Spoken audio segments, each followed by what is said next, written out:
स्वागत है। आज हमारे साथ मिस रचना चट्टोपाध्याय हैं जो दिल्ली के एक मशहूर स्कूल में इंग्लिश पढ़ाती हैं। वो सिर्फ एक इंग्लिश की टीचर नहीं हैं बल्कि बहुत सारे ऐसे बच्चे जिनके पेरेंट्स उनसे हार मान चुके थे और उनको ये लगता था कि उनके बच्चे अपने जीवन में कुछ बेहतर नहीं कर पाएंगे। ऐसे बहुत सारे बच्चों के उदाहरण हैं उनके सामने। उन्होंने उनको मोटिवेट किया और आज वो यंग और नौजवान बच्चे अपने कैरियर में अच्छा कर रहे हैं। तो स्कूल ऑफ ओपन आइडियाज में आपका स्वागत है रचना जी। धन्यवाद संजीव। तो सबसे पहले तो आप ये बताइए कि स्कूल में जो बच्चे अच्छा नहीं करते हैं उनके बारे में आपका अनुभव क्या रहा है? देखिए संजीव, पहले तो आप अच्छा किसे मानते हैं, क्योंकि आप जिसे अच्छा मानते हैं वो शायद अच्छा सबके लिए ना हो। क्योंकि आप पहले ये देखिए कि एक बच्चा चाहता क्या है। एक बच्चा चाहता है और उसके माँ बाप क्या चाहते हैं। सबसे पहले जब भी मैंने माँ बाप से बात की है, हाँ वो कहते हैं डॉक्टर, इंजीनियर, कुछ भी हो, लेकिन आखिर में वो चाहते हैं कि हमारा बच्चा खुश रहे। ठीक है, तो हाँ, जितनी चाहिए आमदनी अच्छी कर ले और वो खुश रहना चाहिए। तो मैं फिर उस बच्चे से पूछती हूँ कि आप बेटा क्या करने में आपको खुशी मिलती है। तो कुछ बच्चे होते हैं जो कुछ बोल पाते हैं, कुछ होते हैं वो नहीं बोल पाते हैं। उन्हें ऑब्जर्व करना पड़ता है।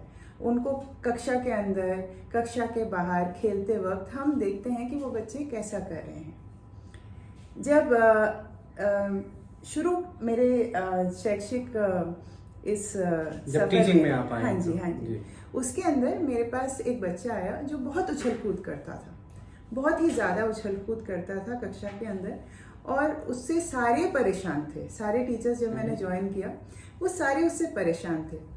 तो जब पीटीएम हुई वो बच्चा तो डरा हुआ था कि अब तो मेरी लगेगी क्लास। तो मैंने पेरेंट्स से पूछा कि आपका बेटा तो इतना उसके अंदर एनर्जी है, आप उसे कोई कोचिंग में क्यों नहीं डालते?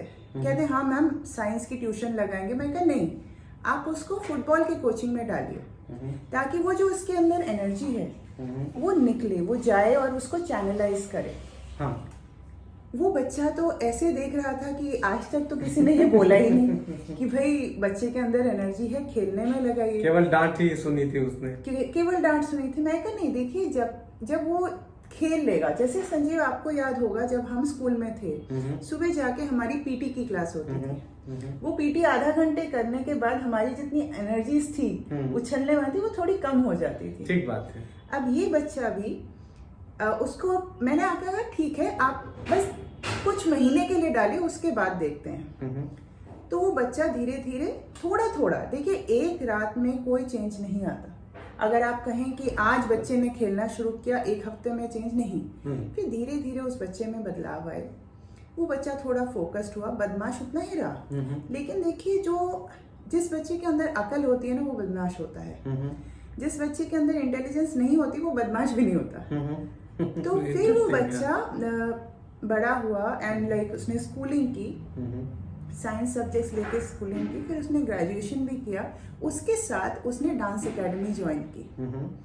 अब डांस एकेडमी ज्वाइन करके फिर वो उसी डांस एकेडमी में इंस्ट्रक्टर बना।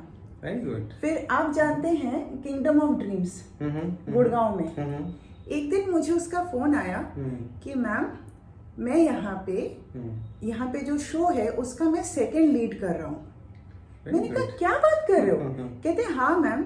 मैंने कहा अच्छा, तुम्हारे पिताजी तो वैज्ञानिक थे, वो तो चाहते थे तुम वैज्ञानिक बनो, तो वो कैसे हैं? कहते मैम आप टेंशन मत लो, सब खुश हैं। आज मैंने उनको दूसरी गाड़ी खरीद के दी है। वाह, वंडरफुल। तो अच्छा, फादर उनके साइंटिस्ट? जी हाँ, और मदर उनकी टीचर थी। ओके। और वो बच्चा आज के हाँ, तो ये हमेशा एक डिलेमा रहा होगा कि हमारा बेटा साइंस में कुछ करे या इंजीनियर बन जाए। बिल्कुल। और आप देखो, आपने ये बात कही, आप देखो संजीव कि मैंने किसी वेबिनार में सुना था कि we are preparing students for jobs which have not been created. That's right. आप देखिए कि आज हम कैसे कह सकते हैं कि भाई ये प्रोफेशन चूज कर लो। अभी ये देखिए आपने टी शर्ट पहन रखी है, इस टी शर्ट के ऊपर देखिए आप कार्टून बने हुए हैं। क्या हम 10-15 साल पहले सोच सकते थे कि ये कुछ फैशनेबल आइटम होगा? नहीं, क्योंकि तरह से क्रिएटिविटी बढ़ती है, किस तरह से एक बच्चा आगे बढ़ता है, उसको आप अभी नहीं देख सकते। आप बच्चे के अंदर थोड़े एसेंशियल उसके जो बीज है आप बो सकते हैं, लेकिन जब वो पेड़ होके बनेगा, वो कौन सा पेड़ निकलेगा आपको नहीं पता।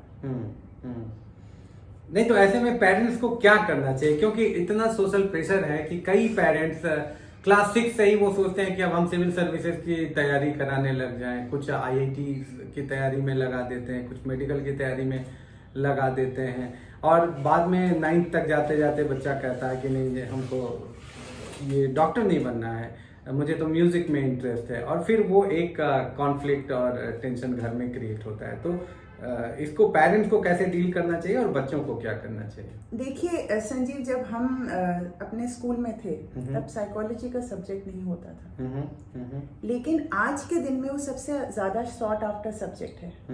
क्यों? क्योंकि हमारी जो अपेक्षा होती है बच्चों से, वो बच्चों से नहीं होती, वो हमारी अपूर्ण जो अपेक्षाएं होती हैं वो हम उनमें से उनके जीवन में हम उनको पूरा करना चाहते हैं। मतलब हम जो नहीं कर सके वो चाहते हैं कि हमारे बच्चे उसको तो करें। वो हम चाहते हैं। तो पहले तो आप बच्चे को जैसा है वो एक्सेप्ट करिए कि हाँ ये बच्चा ऐसा है, उसके बाद उसको ऑब्जर्व करिए। मैं जो हमेशा अपने बच्चों को बोलती हूँ, बच्चे मतलब स्टूडेंट्स को बोलती हूँ कि बेटा make your passion your profession. Okay, आप देखिए जो आपको करना अच्छा लगता है। अब आप स्कूल ऑफ ओपन आइडियाज लेके आए हैं, आपको नई चीजें ढूंढना, नई चीजों के बारे में वार्तालाप करना, उनको सबके सामने रखना, वो आपको अच्छा लगता है।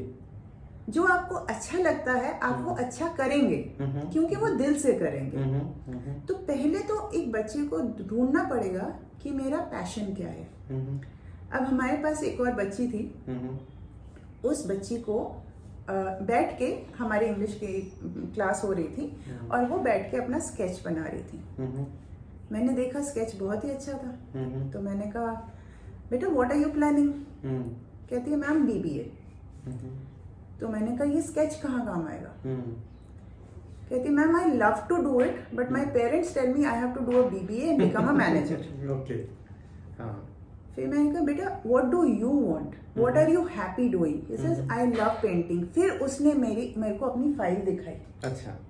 अरे उस बच्ची ने अपने खाली समय में बैठ के इतनी अच्छी तस्वीरें स्केच की थी कि आप देख के आश्चर्यचकित हो जाएंगे कि ये बच्चा किसी ट्रेनिंग में नहीं गया है। फिर मैंने बोला कि बेटा do you know bachelor of design? तो कहती है नो मैम। देखिए हम जब अपने बच्चों को, कोई भी पेरेंट्स जब अपने बच्चों को गाइड करते हैं, उन्हें इन कोर्सेज के बारे में नहीं पता। ठीक बात है, हाँ, एक्सपोजर नहीं होता क्योंकि है, हमारे समय में ये था ही नहीं। जी जी बिल्कुल।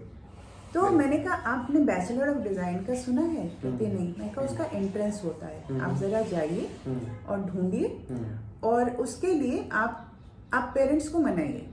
तो कहते मैम मैं अभी क्या करूं? मैंने कहा देखो बेटा हमारे यहाँ पे पेंटिंग है, स्कल्पचर है, आप एज ए 6 सब्जेक्ट ले लो। कहती नहीं, मेरे रिलीजन में बोलते हैं कि हमें किसी की मूर्ति नहीं बनानी, किसी इंसान की। मैंने कहा कोई बात नहीं, पेड़ पक्षी है, जानवर है, कुछ भी बनाइए। आपको 3 सैंपल्स देने हैं, आप उनमें प्रैक्टिस करिए। तो उस बच्ची ने मेरी बात सुन के स्कल्पचर लिया। ओके। फिर उसने 12th पास किया। अभी कुछ दिन पहले आई थी, कहती मैम मैं BBA नहीं कर रही हूँ, मैं 1 साल के लिए तैयारी कर रही हूँ एंट्रेंस की, मैं बैचलर ऑफ डिजाइन करूंगी। और बहुत खुश थी। हम यही तो चाहते हैं कि बच्चे खुश रहें, और हमारी कोशिश होनी चाहिए कि कोई बात नहीं, उनको देखो क्या चाहते हैं, क्या पैशन है उनका, क्या करने में। अब कुछ बच्चे हमारे गेमिंग में निकल गए हैं, गेमिंग में निकल ऑनलाइन वीडियो गेम। जी हाँ, और फिर एप्स बना रहे हैं। अच्छा। तो ऐसे हाँ, अभी तो गेमिंग जो है वो दुनिया में सबसे बड़ी इंडस्ट्री, मतलब फिल्म और म्यूजिक से भी बड़ी इंडस्ट्री। नहीं, वो तो आपका गेमिंग तो है, उसके अंदर फिर वो अपना एप्स भी डेवलप कर रहे हैं। हमारे एक स्टूडेंट ने ऐप डेवलप किया और वो फिर हम सब ने देखा कि हाँ भाई बच्चे तो कितना कुछ कर रहे हैं। अब जैसे आप बोलोगे कि अच्छा ये तो आपने बहुत बड़े बड़े एग्जाम्पल दिए और ये आपके, लेकिन कुछ बच्चे हमारे ऐसे भी हैं जो स्कूल में जैसे बात कर रहे हैं, बहुत है शी इज वेरी टॉकेटिव, बात नहीं करती है। आज वो बच्ची एक NGO में अबैंडन्ड चिल्ड्रंस के लिए प्रोग्राम्स तैयार कर रही है, उनके साथ कल्चरल प्रोग्राम्स तैयार कर रही है। तो बच्चे जहाँ खुश रहेंगे वहाँ वो अच्छा करेंगे ही करेंगे। हाँ, लेकिन ये ट्रेडिशनली मतलब एनजीओ जॉब या डिज़ाइन या आपने वो बोला डांसिंग, ये तो कोई कैरियर ऑप्शंस रहे नहीं हैं, लेकिन अभी धीरे धीरे फिल्म की आपने बीटेक किया, उसके बाद अचानक बच्चे ने तय किया कि नहीं अब मुझे फिल्म बनाना है, और वो अपनी नौकरी छोड़ के और वो फिल्म बनाने लग रहे हैं, और पेरेंट्स को बहुत शौक लग जाता है कि अरे हमने तो इतना ख्वाब देखा था और अब ये स्ट्रगल करेगा। तो इसको कैसे आप देखते हैं? नहीं, देखिए, कुछ तो हमारी जो समस्या है उसको हमारी कुछ फिल्मों ने हल कर दिया। अब आप देखिए 3 इडियट्स में जब फरहान अपना कैमरा लेकर निकल लगते हैं, तो कुछ तो वहां से भी थोड़ा माइंडसेट चेंज हुआ है। वो हमें शिफ्ट देखने को मिल रहा है कि आज पेरेंट्स चाहते हैं कि हम करियर काउंसलर के पास जाएं, उनसे बात करें। नहीं तो पहले तो कहते मेरा बेटा इंजीनियर बनेगा, डॉक्टर बनेगा, तय हो गया। लेकिन हाँ, माइंडसेट चेंज हुआ है। अब कुछ बच्चे को हमारे लर्निंग डिफिकल्टीज आती हैं। पहले तो कहते हैं कि अच्छा स्पेलिंग्स ठीक नहीं लिख रहे, वहां पे हमारी मदद कर दी तारे जमी पर, ठीक है। लेकिन देखिए, हर बच्चे को उतना ज्यादा डिसेबिलिटी नहीं होता है, कुछ कम लोग होते हैं। हमारे काउंसलर से हमारी मीटिंग्स होती रहती हैं, वेबिनार्स होते रहते हैं, तो कुछ नॉर्मल से भी हो जाती हैं। और CBSE is very student friendly. CBSE will understand, अगर आप टेस्टेड हो और आपका आ गया तो वो आपको राइटर प्रोवाइड कर देंगे। हमारा एक और बच्चा था, तो उसको ऐसे सब टीचर्स कहते हैं हैंडराइटिंग खराब है, काम नीट नहीं है, स्पेलिंग्स ठीक नहीं है। तो मैंने धीरे से बोला उनके पेरेंट्स को कि आप एक बार टेस्ट करा लीजिए।